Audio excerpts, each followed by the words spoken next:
त्यो बाहुनको लामो लामो सुन्दर नाक के भयो थाहा छ? फलत्तै कुहिएर झऱ्यो। उसका लामा लामा हातखुट्टाका औँला के भयो थाहा छ? ती पनि कुहिएर झरे। अनि उसको जिउभरि के भयो थाहा छ? कुष्ठरोग लाग्यो। उसलाई सहनै नसक्ने पीडा भयो। यसको मतलब जब बाहुनको लामो नाक झर्दछ कुहिएर कुष्ठरोग लागेर, त्यसपछि अब ऊ ब्राह्मण हुन सक्दैन। किनभने ब्राह्मणको सबभन्दा ठुलो अस्तित्व अर्थात् उसको इज्जत भनेकै लामो नाक हो।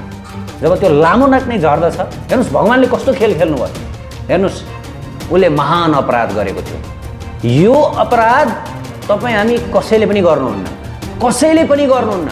हामी सबजना यति सतर्क हुनुपर्छ कि मबाट यो अपराध भयो भने बर्बाद। त्यो बाहुनको लामो लामो सुन्दर नाक के भयो थाहा छ?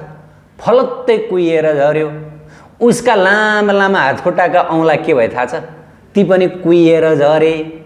अनि उसको जिउभरि के भयो थाहा छ? कुष्ठरोग लाग्यो। उसलाई सहनै नसक्ने पीडा भयो। उसले महान अपराध गरेको थियो। यो अपराध तपाईँ हामी कसैले पनि गर्नुहुन्न, कसैले पनि गर्नुहुन्न। हामी सबजना यति सतर्क हुनुपर्छ कि मबाट यो अपराध भयो भने बर्बाद। हिरण्य तथा गोवर्धन मजुमदारको घरमा नित्यप्रत विद्वान ब्राह्मण पण्डितहरूको सभा लाग्दथ्यो र त्यस सभामा नित्य शास्त्र चर्चा हुने गर्दथ्यो।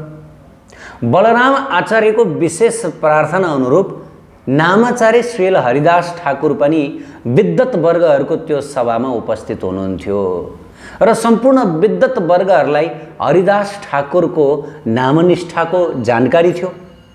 हरिदास ठाकुरको हरिनाम निष्ठा सबैतिर प्रख्यात थियो। त्यसकारणले गर्दा सम्पूर्ण विद्वत वर्गले हरिदास ठाकुरलाई सभामा बडो प्रेमपूर्वक स्वागत सत्कार गर्नुभयो। अनि त्यसपछि आएर यी गोवर्धन मजुमदार र साथसाथै हिरण्य मजुमदारले त चरणमा ढोगी पनि दिनुभयो र बडो महान स्तुति प्रशंसा गर्न थाल्नुभयो हरिदास ठाकुरको।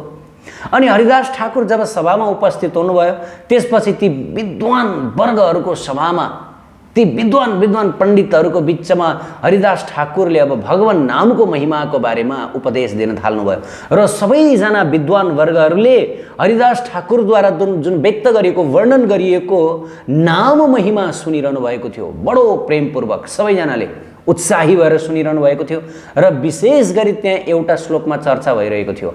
अहम संहर्द अखिल सकृद दया देव सकल लोकस्य तरणी रीव तिमिर जलदी जयति जन्म मङ्गले हरेर नाम। यो श्लोकमा चाहिँ हरिदास ठाकुरले चर्चा गरिरहनु भएको थियो। यो श्लोकको अर्थ के हो भन्दाखेरि सूर्य उदाउनुभन्दा अगाडि नै अन्धकार हराएर जान्छ। हामीले पनि प्रत्येक बिहान यो कुराको अनुभव गर्न सक्दछौँ। सूर्य अहिलेसम्म उदाइसक्नु भएको हुँदैन, सूर्यको आभास मात्रै हुन्छ। तर पनि भूत प्रेत पिचासहरू भाग्छन्, चोर डाँका लुटेराहरू पनि लुक्छन् अनि सम्पूर्ण कुराहरू प्रकाशित हुन्छन्। हामीले रात्रिमा जुन अन्धकार छ त्यो अन्धकार हटेको देख्छौँ, मार्गलाई देख्न सक्दछौँ, सबै कुरा स्पष्ट देख्दछौँ। सूर्य अहिलेसम्म उदाइसक्नु भएको हुँदैन है, र जब सूर्य पूर्ण रूपले उदाउनुहुन्छ त्यसपछि सबैतिर व्यापक बाक्लो प्रकाश छरिएको हामी देख्न सक्दछौँ। तर सबैतिर प्रकाश छर्नको लागि सूर्य उदाइरहनै पर्दैन, केवल आभासले मात्र पनि पुग्दछ। यो श्लोकको अर्थ त्यही हो। हरिदास ठाकुरले त्यो सभामा ती पण्डितहरूलाई यही कुरा बताउनु भयो कि हेर्नुहोस् पण्डितज्यूहरू, कि भगवानको जुन नाम छ त्यो नाम अचेत अवस्थामा उच्चारण गर्नाले अर्थात् अज्ञानपूर्वक उच्चारण गर्नाले पनि त्यसबाट मुक्ति स्वतः प्राप्त हुन्छ। अज्ञानपूर्वक नाम उच्चारण गर्नु भनेको नामाभास, नामको महिमा थाहा नपाइकन नाम सुगा रटाइ जसरी रट्नाले हो, यसलाई नामाभास भनिन्छ। धेरै छन् तरिका बुझ्ने, तर यतिले बुझौँ, अचेत अवस्थामा अज्ञानपूर्ण अवस्थामा जुन नाम जपिन्छ त्यसलाई नामाभास भनिन्छ। र यो नामाभासद्वारा के प्राप्त हुन्छ? हरिदास ठाकुर बताउँदै हुनुहुन्छ कि नामाभासद्वारा पनि मुक्ति स्वतः प्राप्त हुन्छ। सम्पूर्ण पापहरू कुलेलाम ठोक्दछन्। जसरी सूर्य उदाइरहनु पर्दैन, केवल सूर्यको आभासले पनि अन्धकार कुलेलाम ठोक्दछ, सबै कुरा प्रकाशित हुन्छ। मुक्ति त केवल नामाभासले मात्रै प्राप्त गरिन्छ। नामाभास भनेको के हो भन्दाखेरि नाम जपेको जस्तो पनि लाग्दछ, जपेको होइन जस्तो पनि लाग्दछ। जसरी बिहानको समयमा सूर्य उदाएको जस्तो पनि लाग्दछ, अब उदाएको होइन जस्तो पनि लाग्दछ, होइन त?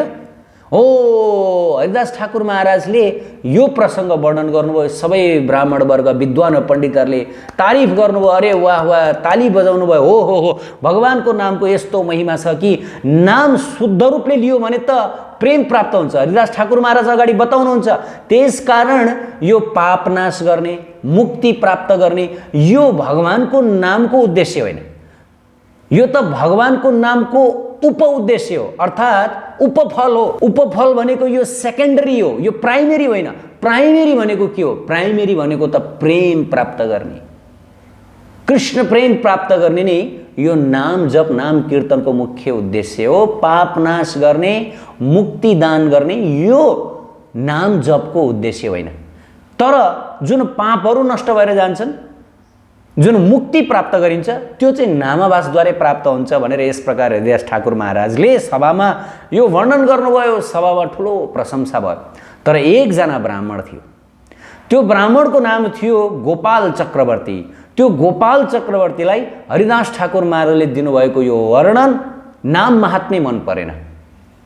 किन भन्दाखेरि ऊ स्मार्त ब्राह्मण थियो।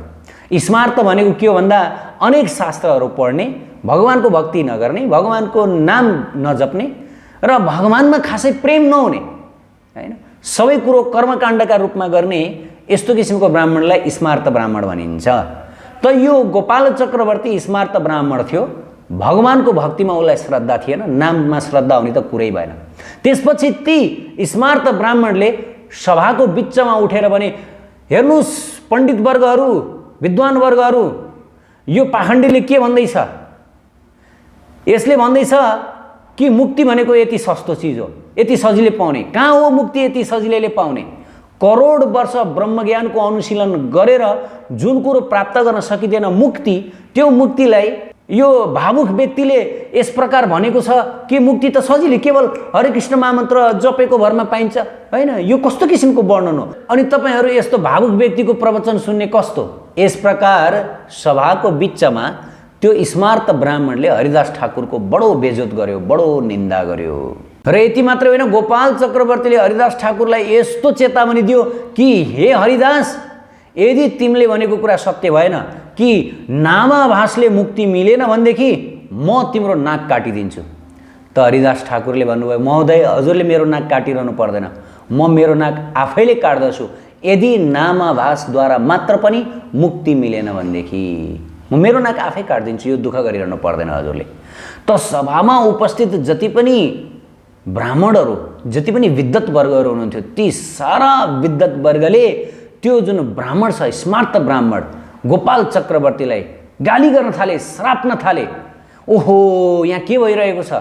हरिदास ठाकुर जस्तो यत्रा महान भक्तको चरणमा यत्रो अपराध गर्दैछ यो पापी, यो किन यहाँ ढलेन अहिले, हैन? सबैले श्राप दिनुभयो, हे मूर्ख, शास्त्रको यताउताको कुरा ल्याएर त आफ्नो मूर्खाइ देखाउँछस्, तेरो सर्वनाश हुन्छ, त विनाशको मुखमा जानेछस्।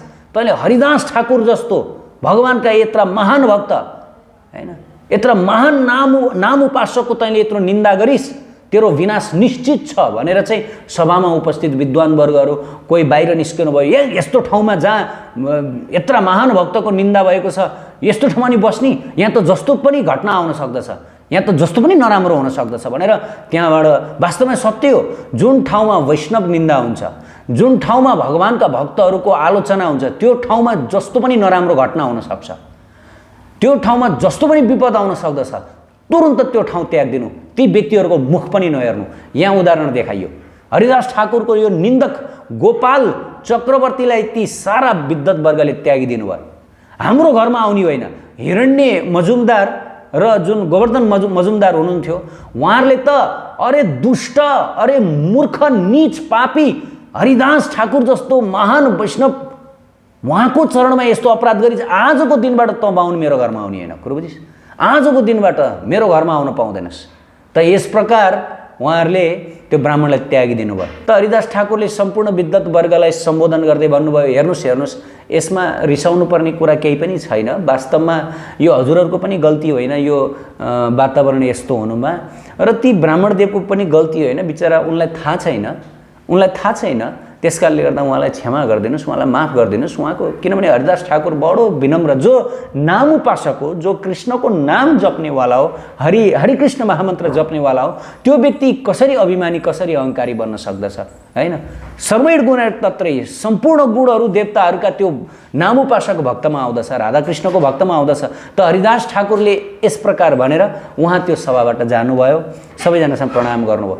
भयो के 3 दिनपछि त्यो गोपाल चक्रवर्तीको लामो लामो सुन्दर नाक कुहिएर झऱ्यो। हरिदास ठाकुरको कुहिएन हरिदास ठाकुरको, किनभने हरिदास ठाकुरले सत्य कुरा बताउनु भएको थियो, शास्त्रको आधारमा बताउनु भएको थियो, अनुभवको आधारमा बताउनु भएको थियो हैन? तर त्यो ब्राह्मणले भनेदेखि आफ्नो मिथ्या ज्ञानको आधारमा बताइरहेको थियो हैन?